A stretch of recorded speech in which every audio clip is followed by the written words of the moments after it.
আসসালামু আলাইকুম আমার প্রিয় মুসলিম ভাই ও বোনেরা, আপনাদের সবাইকে অগ্রিম ঈদ মুবারক। কালকে ঈদ, তাই আজকে আমরা কোরবানি সম্পর্কে কিছু ভুল ধারণা এবং মিথ নিয়ে আলোচনা করব এবং সব আলোচনাই হবে ইসলামিক দৃষ্টিকোণ থেকে। প্রথমে আমরা কথা বলবো কোরবানির 10টি ভুল নিয়ে। তবে তার আগে বলে রাখি যে কোরবানি শুধু পশু জবাইয়ের নাম নয়, এটি হলো তাকওয়া, ইবাদত আর ত্যাগের প্রতীক। কিন্তু দুঃখজনকভাবে আমাদের সমাজে কোরবানি নিয়ে ঘিরে রয়েছে অনেক ভুল ধারণা, অবহেলা এবং এমন সব কাজ যা ইসলাম সম্পূর্ণভাবে নিষিদ্ধ করেছে। অনেক কথা বললাম, এখন মূল পয়েন্টে আসি। কোরবানির 10টি সাধারণ ভুল। নামাজ না পড়ে কোরবানি দেওয়া। কেউ কেউ ঈদের নামাজ না পড়ে কোরবানি দিয়ে দেন বা পরে নামাজ পড়েন, অথচ রাসূল সাল্লাল্লাহু আলাইহি ওয়াসাল্লাম বলেছেন যে ঈদের নামাজ পড়ার আগে কোরবানি করলো সে কেবল একটি সাধারণ পশু জবাই করলো, আর যে নামাজের পর কোরবানি করলো সে তার ধর্মীয় নিয়ম অনুযায়ী কোরবানি করলো। অর্থাৎ প্রথমে নামাজ তারপর কোরবানি। সঠিক পন্থা হলো ঈদের নামাজ শেষে খুতবা শোনা, তারপর কোরবানি করা। পশু জবাইয়ের সময় বিসমিল্লাহ না বলা। অনেকেই গরু জবাই করতে গিয়ে তাড়াহুড়ায় বিসমিল্লাহ না বলেই জবাই দিয়ে দেন। এ বিষয়ে মহান আল্লাহ বলেন, যার উপর আল্লাহর নাম নেওয়া হয়নি তা খাবেন না। তাই আমাদের জবাইয়ের সময় বলতে হবে বিসমিল্লাহি আল্লাহু আকবার। পশুর সাথে রুক্ষ ব্যবহার করা। পশুকে মারধর করা, টানা হেঁচড়া, ফেলে দেওয়া, শিশুদের হাস্যরসের বস্তু বানানো সম্পূর্ণ নিষিদ্ধ। রাসূল সাল্লাল্লাহু আলাইহি ওয়াসাল্লাম বলেছেন, তোমরা যদি কোরবানি করো তবে উত্তম ভাবে করো, পশুকে কষ্ট দিও না। নিয়ত পরিষ্কার থাকা। গরুতে 7 জন শরীক হলে সবার নিয়ত পরিষ্কার থাকা জরুরি। অর্থাৎ 7 জনের ভিতরে কেউ যদি গরু কিনে বলে আমার নিয়ত তো কিছুই না, শুধু আনন্দ, তাহলে এমন অংশীদারিত্বর কারণে পুরো কোরবানি বাতিল হতে পারে। রক্ত বা চামড়া বেচে খরচ ওঠানোর চেষ্টা। অনেকেই বলেন চামড়া বিক্রি করে কিছু টাকা উঠাই, অথচ রাসূল সাল্লাল্লাহু আলাইহি ওয়াসাল্লাম বলেছেন কোরবানির কোনো কিছুই বিক্রি করবে না, বরং চামড়া দান করা উত্তম, অথবা নিজে ব্যবহার করা যেতে পারে।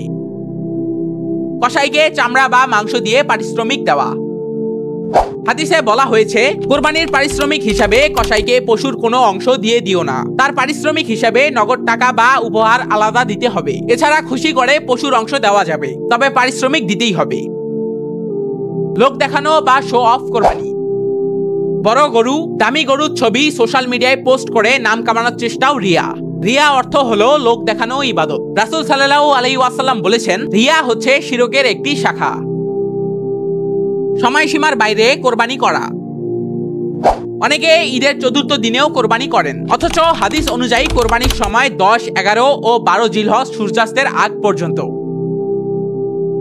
গরু কিনে আগেই নাম দেয়া, যেমন আমার গরুর নাম সোনা, এটা জাফরি গরু। এভাবে অতিরিক্ত মানবিককরণ অনেক সময় উদ্দেশ্য থেকে বিচ্যুতি আনে। অর্থাৎ কোরবানির পশুকে ভালোবাসা যাবে, কিন্তু তা যেন ইবাদতের মাঝে অহংকার না আনে। শুধু পুরুষের নামে কোরবানি করা। আমাদের সমাজে অনেক পরিবারে শুধু বাবা বা ছেলের নামে কোরবানি করা হয়, অথচ মা, বোন, স্ত্রীর নামে কিছুই হয় না। অর্থাৎ কোরবানিতে নাম থাকে না। কিন্তু ইসলাম বলে যার সামর্থ্য আছে তার পক্ষ থেকে কোরবানি করা ফরজ বা ওয়াজিব, এবং নারীর নামেও আলাদা কোরবানি হতে পারে। এবার আমরা জানবো আমাদের সমাজের পরিচিত কোরবানির 7টি মিথ বা ভুল ধারণা। একবার কোরবানি দিলেই জীবনে আর লাগবে না। কোরবানি হলো নিয়মিত ইবাদত, যে বছর সামর্থ্য থাকবে সে বছর কোরবানি ওয়াজিব। গরুর রক্ত মাটি চাটলে পাপ ধুয়ে যায়। ইসলাম এ ধরনের কুসংস্কারকে সম্পূর্ণভাবে নিষিদ্ধ করেছে। রক্ত অপবিত্র। কোরবানির দিন দাড়ি কাটা যাবে না। যারা কোরবানি করবেন তারা জিলহজ মাসের প্রথম দশকে দাড়ি নখ না কাটার জন্য উৎসাহিত, তবে সেটা হাদিস ভিত্তিক সুন্নত, ফরজ নয়। কোরবানির মাংস শুধুই গরিবকে দিতে হয়। ইসলামের নির্দেশ 3 ভাগ: আত্মীয়, গরিব ও নিজের পরিবারের জন্য। বড় গরু বেশি সওয়াব। রাসূল সাল্লাল্লাহু আলাইহি ওয়াসাল্লাম বলেছেন আল্লাহ তোমার হৃদয়ে তাকওয়া চান, গরুর ওজন নয়। কোরবানি তাকওয়ার পরীক্ষা। অহংকার, লোক দেখানো বা গরু নিয়ে প্রতিযোগিতা ইবাদতকে ক্ষতিগ্রস্ত করে। মহান আল্লাহর সন্তুষ্টির জন্য পশু জবাই করা সেটিই মূল। কুরআনে বলা হয়েছে আল্লাহর নিকট পশুর গোশত বা রক্ত পৌঁছে না, বরং পৌঁছে আপনাদের তাকওয়া। সবশেষে আপনাদের উদ্দেশ্যে আমার একটাই বক্তব্য, এই ঈদে আমরা যেন কোরবানির প্রকৃত তাৎপর্য বুঝে সেই অনুযায়ী আমল করতে পারি, এবং সেটি হোক আমাদের অঙ্গীকার। ভিডিওটি ভালো লাগলে একটা লাইক করে দিন। আল্লাহ হাফেজ সবাইকে।